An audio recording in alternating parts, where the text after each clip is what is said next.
Selling your car privately? Here's what you need to know. As the seller, you'll need to gather and fill out some documents.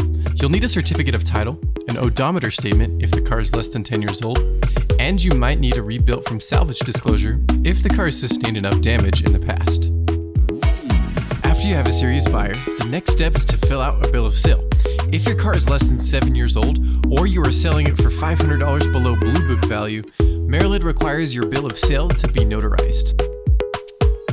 Next, you'll need to transfer the title to its new owner. You'll need to hand over the current title, have the bill of sale filled out, and exchange payment. If you have a missing title, you can request a replacement by filling out the form shown on screen.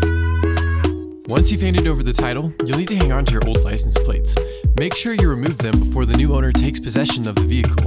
You'll also need to contact your insurance agency and cancel any existing coverage. Want to make your next sale safe, simple, and secure? Check out privateauto.com.